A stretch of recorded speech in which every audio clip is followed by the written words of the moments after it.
Welcome to the Spitzen-Körper Thelema. We are reading from Francis Yates, Giordano Bruno and the Hermetic tradition, published in 1964. This is the opening chapter, the foundation upon which Yates' entire thesis rests, the claim that Renaissance magic was built on a colossal historical mistake, one that shaped European intellectual life for 3 centuries. Yates belonged to the Warburg Institute Circle, that extraordinary cluster of German Jewish refugee scholars who remade cultural history after 1933. Her method was archival, biographical, and uncompromising. She asks not what a text claims to be, but what people believed it to be, and what they did as a result. This distinction matters urgently. Yates is arguing that the Renaissance returned to ancient wisdom, the animating force behind Ficino, Pico, Agrippa. Bruno himself was powered entirely by a dating error. The texts Renaissance mages revered as Egyptian antiquity were actually written between 100 and 300 AD, by Greek-speaking authors in the Greco-Roman Empire. They were not the fount of pristine wisdom. They were 2nd century syncretism, Platonism mixed with Stoicism, Jewish influences, possibly Persian ones, all wrapped in a pseudo-Egyptian costume. But the Renaissance believed them ancient, and from that belief flowed everything that followed. This passage establishes the conceptual frame. Yates shows how the entire Renaissance movement, humanist recovery of classical texts, religious reformation returning to scripture, was animated by a backward gaze, a cyclical view of time in which truth always lay in the past. The humanist recovered Cicero, the reformer recovered the Gospels, and the magus recovered what he thought was Egyptian wisdom predating both. All 3 were wrong about different things. But only the magus built an entire occult philosophy on his error. That error became generative. It allowed the Renaissance to imagine that Hermes Trismegistus, a mythical name attached to a corpus of Gnostic revelations and magical recipes, was a real Egyptian priest of remote antiquity, a figure predating Plato, from whom Plato himself had drunk. The scraps of Greek philosophy the Renaissance found in these texts seemed to confirm it. They had discovered the source. They were wrong. But wrongness, Yates shows, has consequences. The intellectual genealogy here is crucial. Yates inherits from A. E. Waite and Lynn Thorndike, both historians who took magic seriously as an intellectual phenomenon, not as mere superstition.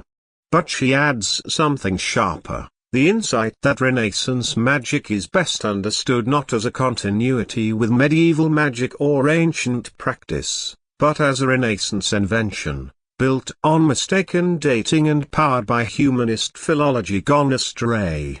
Magic became philosophical, cosmological, systematic, became, in short, something new. Precisely because the Renaissance believed it was recovering something infinitely old. Now the text itself, the great forward movements of the Renaissance all derive their vigor, their emotional impulse, from looking backwards. The cyclic view of time as a perpetual movement from pristine golden ages of purity and truth through successive brazen and iron ages still held sway, and the search for truth was thus of necessity a search for the early, the ancient, the original gold from which the baser metals of the present and the immediate past were corrupted generations. Man's history was not an evolution from primitive animal origins through ever-growing complexity and progress. The past was always better than the present, and progress was revival, rebirth, renaissance of antiquity. The classical humanist recovered the literature and the monuments of classical antiquity with a sense of return to the pure gold of a civilization better and higher than his own. The religious reformer returned to the study of the scriptures and the early fathers with a sense of recovery of the pure gold of the gospel, buried under later degenerations. These are truisms, and it is also obvious that both these great returning movements were not mistaken as to the date of the earlier, better period to which they turned. The humanist knew the date of Cicero, knew the correct date of his golden age of classical culture. The reformer, even if not clear as to the date of the Gospels, knew that he was trying to return to the earliest centuries of Christianity. But the returning movement of the Renaissance with which this book will be concerned, the return to a pure golden age of magic, was based on a radical error in dating. The works which inspired the Renaissance magus, and which he believed to be of profound antiquity, were really written in the 2nd to the 3rd centuries AD. He was not returning to an Egyptian wisdom, not much later than the wisdom of the Hebrew patriarchs and prophets, and much earlier than Plato and the other philosophers of Greek antiquity, who had all, so the Renaissance magus firmly believed, drunk from its sacred fountain. He is returning to the pagan background of early Christianity, to that religion of the world, strongly tinged with magic and oriental influences, which was the Gnostic version of Greek philosophy, and the refuge of weary pagans seeking an answer to life's problems other than that offered by their contemporaries, the early Christians. The Egyptian god, Thoth, the scribe of the gods and the divinity of wisdom, was identified by the Greeks with their Hermes and sometimes given the epithet of thrice great. The Latins took over this identification of Hermes or Mercurius with Thoth, and Cicero in his De Naturaliorum explains that there were really 5 Mercuries, the 5th being he who killed Argus and consequently fled in exile to Egypt, where he gave the Egyptians their laws and letters and took the Egyptian name of Thoth or Thoth. A large literature in Greek developed under the name of Hermes Trismegistus, concerned with astrology and the occult sciences, with the secret virtues of plants and stones and the sympathetic magic based on knowledge of such virtues, with the making of talismans for drawing down the powers of the stars, and so on. Besides these treatises or recipes for the practice of astral magic going under the name of Hermes, there also developed a philosophical literature to which the same revered name was attached. It is not known when the Hermetic framework was first used for philosophy, but the Asclepius and the Corpus Hermeticum, which are the most important of the philosophical Hermetica which have come down to us, are probably to be dated between AD 100 and 300. Though cast in a pseudo-Egyptian framework, these works have been thought by many scholars to contain very few genuine Egyptian elements. In any case, however, they were certainly not written in remotest antiquity by an all-wise Egyptian priest, as the Renaissance believed, but by various unknown authors, all probably Greeks, and they contain popular Greek philosophy of the period, a mixture of Platonism and Stoicism, combined with some Jewish and probably some Persian influences. They are very diverse, but they all breathe an atmosphere of intense piety. The Asclepius purports to describe the religion of the Egyptians, and by what magic rites and processes the Egyptians drew down the powers of the cosmos into the statues of their gods. This treatise has come down to us through the Latin translation formerly attributed to Apuleius of Madara. The Pimanda gives an account of the creation of the world which is in parts reminiscent of Genesis. Other treatises describe the ascent of the soul through the spheres of the planets to the divine realms above them, or give ecstatic descriptions of a process of regeneration by which the soul casts off the chains which bind it to the material world and becomes filled with divine powers and virtues. In the first volume of his work, La Révélation Hermes Trismegistus, Festugia has analyzed the state of mind of the epoch, roughly the 2nd century after the birth of Christ, in which the Asclepius and the Hermetic treatises which have reached us in the Corpus Hermeticum collection were written. Externally that world was highly organized and at peace. The Pax Romana was at the height of its efficiency and the mixed populations of the empire were governed by an efficient bureaucracy. communications along the great Roman roads were excellent. The educated classes had absorbed the Greco-Roman type of culture, based on the 7 liberal arts. The mental and spiritual condition of this world was curious. The mighty intellectual effort of Greek philosophy was exhausted, had come to a standstill, to a dead end, perhaps because Greek thinking never took the momentous step of experimental verification of its hypotheses, a step which was not to be taken until 15 centuries later with the birth of modern scientific thinking in the 17th century. The world of the 2nd century was weary of Greek dialectics which seemed to lead to no certain results. Platonists, Stoics, Epicureans could only repeat the theories of their various schools without making any further advances, and the tenets of the schools were boiled down in textbook form, in manuals which formed the basis of philosophical instruction within the empire. Insofar as it is Greek in origin, the philosophy of the Hermetic writings is of this standardized type, with its smattering of Platonism, Neoplatonism, Stoicism, and the other Greek schools of thought. This world of the 2nd century was, however, seeking intensively for knowledge of reality, for an answer to its problems which the normal education failed to give. It turned to other ways of seeking an answer, intuitive, mystical, magical. Since reason seemed to have failed, it sought to cultivate the new, the intuitive faculty in man. Philosophy was to be used, not as a dialectical exercise, but as a way of reaching intuitive knowledge of the divine and of the meaning of the world, as a gnosis, in short, to be prepared for by ascetic discipline and religious way of life.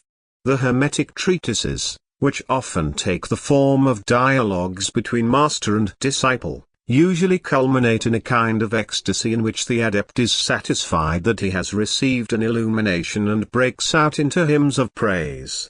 He seems to reach this illumination through contemplation of the world or the cosmos, or rather through contemplation of the cosmos as reflected in his own nous mens, which separates out for him its divine meaning and gives him a spiritual mastery over it, as in the familiar Gnostic revelation or experience of the ascent of the soul through the spheres of the planets to become immersed in the divine.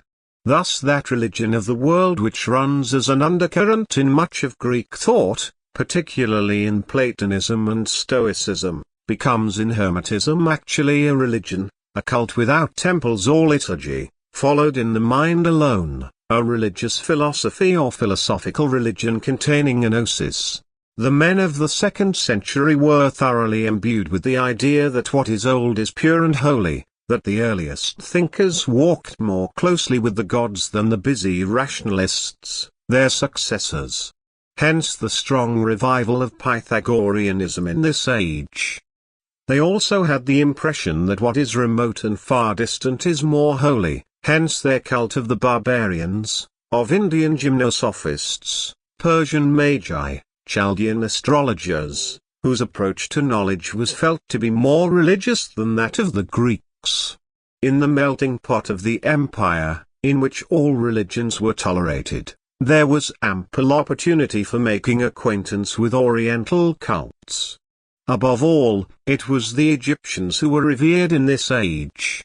Egyptian temples were still functioning, and devout seekers after religious truth and revelation in the Greco-Roman world would make pilgrimages to some remotely situated Egyptian temple and pass the night in its vicinity in the hope of receiving some vision of divine mysteries in dreams. The belief that Egypt was the original home of all knowledge, that the great Greek philosophers had visited it and conversed with Egyptian priests, had long been current, and, in the mood of the 2nd century, the ancient and mysterious religion of Egypt, the supposed profound knowledge of its priests, their ascetic way of life, the religious magic which they were thought to perform in the subterranean chambers of their temples, offered immense attractions. It is this pro-Egyptian mood of the Greco-Roman world which is reflected in the Hermetic Asclepius with its strange description of the magic by which the Egyptian priests animated the statues of their gods, and its moving prophecy that the most ancient Egyptian religion is destined to come to an end. In that hour, so the supposed Egyptian priest, Hermes Trismegistus, tells his disciple, Asclepius, in that hour, weary of life, men will no longer regard the world as the worthy object of their admiration and reverence. This all, which is a good thing, the best that can be seen in the past, the present, and the future, will be in danger of perishing. Men will esteem it a burden, and thenceforward this whole of the universe will be despised and no longer cherished. This incomparable work of God, glorious construction, all good creation made up of an infinite diversity of forms, instrument of the will of God who, without envy, lavishes his favor upon his work, in which is assembled in one all, in a harmonious diversity, all that can be seen which is worthy of reverence, praise and love. Thus Egypt, and its magical religion, becomes identified with the Hermetic religion of the world. So we can understand how the content of the Hermetic writings fostered the illusion of the Renaissance magus that he had in them a mysterious and precious account of most ancient Egyptian wisdom, philosophy, and magic. Hermes Trismegistus, a mythical name associated with a certain class of Gnostic philosophical revelations or with magical treatises and recipes, was, for the Renaissance, a real person, an Egyptian priest who had lived in times of remote antiquity and who had himself written all these works. The scraps of Greek philosophy which he found in these writings, derived from the somewhat debased philosophical teaching current in the early centuries AD, confirmed the Renaissance reader in his belief that he had here the fount of pristine wisdom whence Plato and the Greeks had derived the best that they knew. This huge historical error was to have amazing results. It was on excellent authority that the Renaissance accepted Hermes Trismegistus as a real person of great antiquity and as the author of the Hermetic writings, for this was implicitly believed by leading fathers of the Church, particularly Lactantius and Augustine. Naturally, it would not have occurred to anyone to doubt that these overwhelmingly authoritative writers must be right, and it is indeed a remarkable testimony to the prominence and importance of the Hermetic writings and to the early and complete success of the Hermes Trismegistus legend as to their authorship and antiquity that Lactantius, writing in the 3rd century, and Augustine in the 4th, both accept the legend unquestioningly. After quoting Cicero on the 5th Mercury as he who gave letters and laws to the Egyptians, Lactantius, in his Institutes, goes on to say that this Egyptian Hermes, although he was a man, yet he was of great antiquity, and most fully imbued with every kind of learning, so that the knowledge of many subjects and arts acquired for him the name of Trismegistus. He wrote books, and those in great number, relating to the knowledge of divine things, in which he asserts the majesty of the supreme and only God, and makes mention of him by the same names which we use, God and Father. By these many books, Lactantius certainly means some of the Hermetic writings which have come down to us, for he makes several quotations from some of the treatises of the Corpus Hermeticum and also from the Asclepius. What Yates has given us here is the diagnostic moment. She has shown the machinery of the error, how a mythical name became a historical person, how 2nd century syncretism masqueraded as Egyptian wisdom, how church fathers, Lactantius, Augustine, authenticated a legend by their own authority, never questioning whether the texts could be dated. The Renaissance inherited this unchallenged patristic authority. To doubt Lactantius would have been unthinkable. And so what began as a plausible confusion in late antiquity, mistaking pseudo-Egyptian allegory for genuine Egyptian antiquity, calcified into received doctrine by the time Marsilio Ficino opened these texts in 15th century Florence. The deeper argument is this: the Renaissance did not inherit magic as a living practice. It invented magic as a philosophy, and it did so by reading texts it believed ancient but which were actually recent, texts written by exhausted Greek philosophers and Gnostic seekers trying to make reason speak to the soul again. When Renaissance mages like Agrippa and Bruno read Hermes, they were reading 2nd century despair dressed in Egyptian robes and mistaking it for Egyptian wisdom. But that mistake was fertile. It allowed them to imagine that philosophy and magic were not opposed but identical, that the cosmos was alive and meaningful, that sympathetic knowledge, the new contemplating the new in things, was not fancy but truth. The error generated a method. And the method changed Europe. Next, D. P. Walker, Spiritual and Demonic Magic from Ficino to Campanella. The Spitzen-Körper Thelema. If this archive serves you, support it on Patreon. Link in the description.